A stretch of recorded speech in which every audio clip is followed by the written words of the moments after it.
ప్రభునందు ప్రియ పరిశుద్ధ దేవుని కుమారులారా, దేవుని కుమార్తెలారా, యేసుక్రీస్తు నామములో మీ అందరికీ వందనాలు, దేవునికి స్తోత్రాలు. ప్రియులారా, ఈరోజు మన పాఠము ప్రారంభ సంఘమునకు కృపావరాలు ఎలా విస్తరించినాయి, ప్రారంభ సంఘమునకు పరిశుద్ధాత్మ అభిషేకము ఎలా విస్తరించింది, కృపావరాలు ఎలా విస్తరించినాయి, దీని గురించి ఈరోజు మనం నేర్చుకోవడానికి ప్రయత్నం చేద్దాం. మనం కిందటి క్లాసుల్లో మనం నేర్చుకున్నది ఏంటంటే, యేసుక్రీస్తు అపోస్తలులకి శిష్యులకి చెప్పాడు. ఆయన శరీరధారిగా ఉన్న కాలంలో చెప్పిన సంగతి ఏంటంటే, నేను మీ యొద్ద ఉండగానే ఈ మాట చెప్తున్నాను. ఆదరణకర్త అనగా సత్యస్వరూపి అయిన ఆత్మ, అంటే తండ్రి నా నామములో పంపబో ఆదరణకర్త మరి సమస్తమును మీకు బోధించి నేను మీతో చెప్పిన సంగతులన్నీ మీకు జ్ఞాపకం చేస్తాడు అని చెప్పాడు. అలాగే తండ్రి యొద్ద నుండి నేను మీ యొద్దకు పంపబో ఆదరణకర్త అనగా తండ్రి యొద్ద నుండి బయలుదేరవచ్చు సత్యస్వరూపి అయిన ఆత్మ వచ్చినప్పుడు ఆయన నన్ను గురించి సాక్ష్యం ఇస్తాడు అని చెప్పాడు. అలాగే అంటే ఆయన శారీరకంగా జీవించిన కాలంలోనే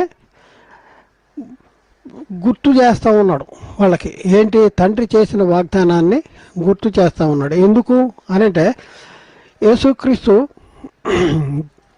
అప్పటికున్న ధర్మశాస్త్రాన్ని కొట్టేస్తాను అనేసి ఆయనకి తెలుసు. ఈ కొట్టేస్తాను కాబట్టి ఆ కొట్టివేయబడిన తర్వాత కాలంలో మరి క్రీస్తు సంఘము స్థాపించబడాలి. ఈ సంఘము స్థాపించబడిన తర్వాత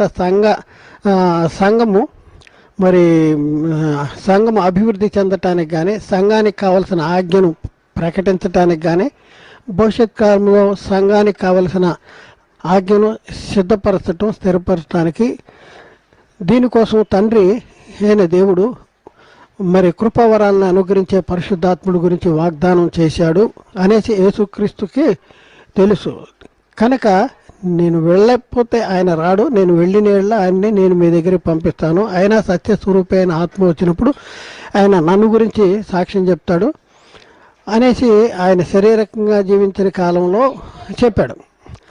ఆ తర్వాత ఆయన మృతుల్లోండి తిరిగి లేచిన తర్వాత కాలంలో మనం పరిశీలన చేస్తే, ఆయన ఒకసారి వాళ్ళ మీద ఊది పరిశుద్ధాత్మను పొందుడి అని చెప్పాడు. అలాగే మీరు సర్వలోకానికి వెళ్ళి సర్వ సృష్టికి సువార్త ప్రకటన చేయండి అని చెప్పినటువంటి యేసుక్రీస్తు మళ్ళీ వారితో ఏం చెప్తున్నారంటే, మీరు పట్టణమును విడిచి మీరు పైనుండి శక్తి పొందు వరకు కూడా పట్టణంలోనే నిలిచి ఉండండి. ముందు చెప్పాడు, మీరు సర్వలోకానికి వెళ్ళండి, సర్వ సృష్టికి సువార్త ప్రకటన చేయండి, నమ్మి బాప్తిజం పొందినవాడు రక్షణ పొందుతాడు అని చెప్పిన తర్వాత మళ్ళీ ఏం చెప్తున్నాడు, మీరు పైనుండి శక్తి పొందే వరకు పట్టణంలోనే నిలిచి ఉండండి అంటాడు. తర్వాత ఆయన మరొకసారి ఆయన వారిని కలుసుకొని ఇలాగ ఆజ్ఞాపించను, మీరు యెరూషలేములో నుండి వెళ్ళక నా వల్ల విన్న తండ్రి యొక్క వాగ్దానం కోసం కనిపెట్టండి. యోహాను నీళ్లలో బాప్తిజం ఇచ్చాను కానీ కొద్ది దినములలోగా మీరు పరిశుద్ధాత్మలో బాప్తిజం పొందుతారు అనేసి యేసుక్రీస్తు వాళ్ళకి గుర్తు చేయటం అనేది జరిగింది. ఆ తర్వాత మనం పరిశీలన చేసుకుంటే, పెంతెకోస్తు పండుగ దినాన్ని అందరూ ఒక చోట కూడినప్పుడు, ఈ 12 మంది అపోస్తలు అందరూ ఒక చోట కూడినప్పుడు వేగముగా వీచు బలమైన గాలి వంటి ఒక ధ్వని ఆకాశం నుండి వచ్చి వారు కూర్చుని ఉన్న ఇల్లంతా కూడా నిండి వారిలో ఒక్కొక్కరి మీద వ్రాలగా అందరూ పరిశుద్ధాత్మతో నిండిన వారు అయిరి. ఆ ఆత్మ వారికి వాక్శక్తి అనుగ్రహించిన కొలది వారు అన్ని భాషలతో మాట్లాడసాగిరి అని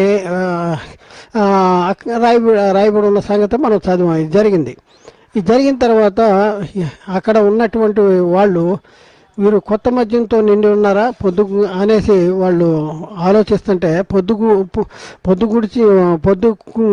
పొడిచి జామైన కాలేదు అని చెప్పుకుంటూ వచ్చేసి ఆ 11 మందిలో, అంటే 12 మందిలో ఒకడు పేతురు లేచి 11తో కూడా పేతురు లేచి ఆయన చెప్తున్న మాట ఏంటంటే, మీరు ఊహించినట్లు వీరు మత్తులు కాదు, పొద్దు పొడిచి జామైనా కాలేదు. ఏ వేలు ప్రవక్త ద్వారా చెప్పబడిన సంగతి ఇదే అంటే ఆ ప్రవచన నెరవేర్పు జరిగిపోయింది ఇదే అనేసి చెప్పడం అనేది జరిగింది.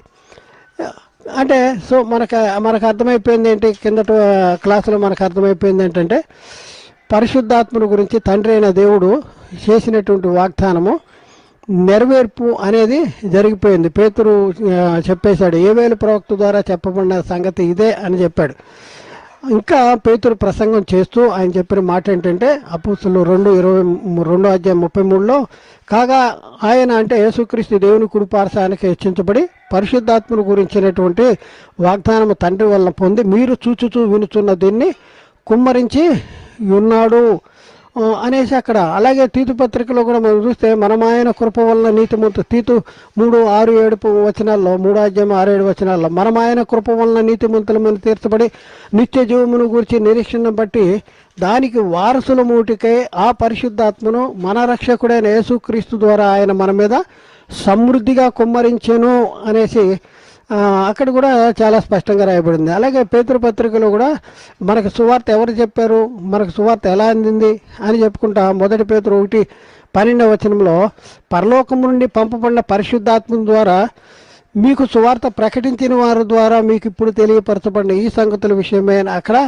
కూడా చాలా స్పష్టంగా రాయబడింది. అంటే పరలోకం నుండి పంపబడిన పరిశుద్ధాత్ముడు యేసుక్రీస్తు కూడా అదే చెప్పాడు. నేను వెళ్ళని ఎడల ఆయన మీ దగ్గరికి రాడు, నేను వెళ్ళిన ఎడల ఆయన్ని మీ దగ్గరికి పంపిస్తాను. అలాగే తండ్రి యొద్ద నుండి నేను మీ యొద్దకు పంపబోవు ఆదరణకర్త అనగా తండ్రి నా నామమున పంపబోవు ఆదరణకర్త. తండ్రే పరిశుద్ధాత్ముడిగా రాడు, నేనే పరిశుద్ధాత్ముడిగా రాను. తండ్రి యొద్ద పరిశుద్ధాత్ముడు ఉన్నాడు, తండ్రి యొద్దనున్న పరిశుద్ధాత్ముడిని నేను మీ దగ్గరికి పంపిస్తా. అలాగే మనం చూసుకున్న పరిస్థితుల్లో యేసుక్రీస్తు తండ్రి దగ్గరికి వెళ్ళి తండ్రి దగ్గర పరిశుద్ధాత్మను గురించిన వాగ్దానాన్ని పొందుకుని కుమ్మరించడం అనేది జరిగింది. అదే పేతురు చెప్తున్నాడు, ఏవేలు ప్రవక్త ద్వారా చెప్పబడిన సంగతి ఇదే అని చెప్పుకుంటూ వచ్చే ఆయన అంటే యేసుక్రీస్తు పరలోకానికి వెళ్ళి యేసుక్రీస్తు పరలోక కాగా ఆయన దేవుడి కుడిపార్శ్వాన హెచ్చించబడి యేసుక్రీస్తు పరలోకానికి వెళ్ళి దేవుని కుడిపార్శ్వాన హెచ్చించబడి పరిశుద్ధాత్మను గురించిన వాగ్దానము తండ్రి వలన పొంది మీరు చూచుతూ వినుచున్న దీన్ని కుమ్మరించేశాడు అయిపోయింది. అంటే పరిశుద్ధాత్మను గురించి తండ్రి దేవుడు చేసిన వాగ్దానము నెరవేరిందా నెరవేరలేదా అంటే 100% నెరవేరింది. ఈ కొద్దిగా నెరవేరింది పరాకాష్ట భవిష్యత్తులో అన్న వాళ్ళకి లాస్ట్ వీక్లో అంత్యదినాలంటే ఎప్పటి నుంచి అంత్యదినాలు అనేసి మనం లెసన్ చెప్పాం.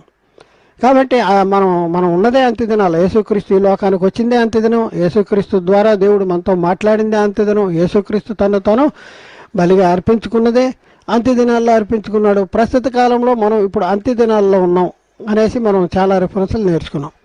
ఇకపోతే ఈ పరిశుద్ధాత్ముడు గురించినటువంటి వాగ్దానం ఎంతమందిలో నెరవేరింది అనేది కూడా కిందటి క్లాసులో మనం నేర్చుకున్నాం. ఎంతమందిలో నెరవేరిందంటే 12 మందిలోనే నెరవేరింది.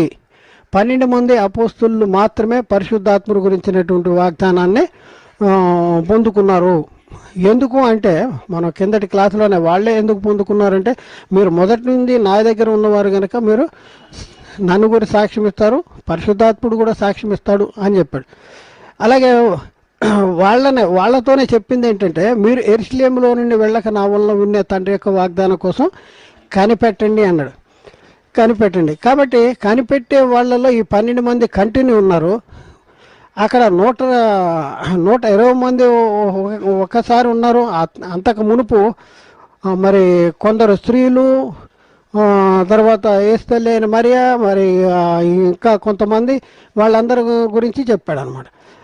అయితే ఎప్పుడైతే పెంతుకోస్తు పండగ దినము వచ్చిందో అక్కడ ఎంతమంది మిగిలారంటే 12 మంది మిగిలారు అనేసి డ్యామ్ షూర్గా మనం తెలుసుకున్నాం. ఎందుకంటే ఆ 119 మందిలో పేతురు లేచి ఇట్లా నేను అనేసి అక్కడ లేదు.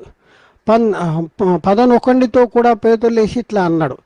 అలాగే ఆ కాలంలో క్రీస్తు పునరుద్ధానాన్ని గురించి ప్రకటన చేసింది అపోస్తలులు. మొట్టమొదట ప్రకటన చేసింది అపోస్తలులే. ఆ తర్వాత అద్భుత కార్యాలు, మహత్కార్యాలు జరిగినాయి ఎవరి ద్వారా మొట్టమొదట అంటే అపోస్తుల ద్వారానే మొట్టమొదట జరిగినాయి. ఈ రకంగా మనం పరిశీలన చేసుకున్నప్పుడు 12 మందే పొందుకున్నారు అనేసి మనం నేర్చుకున్నాం. అంత్యదినాలు కాదంటే అంత్యదినాల్లో సగం ఇప్పుడు సగం అప్పుడు అంటే వాళ్ళకు కూడా చెప్పేశాం మనం అంత్యదినాల్లో ఉన్నామని. 12 మందే పొందుకున్నారు అనే దానికి కూడా క్లాస్ ఉంది. ఆ క్లాసులో అయితే చాలా వివరంగా మీరు వినొచ్చు.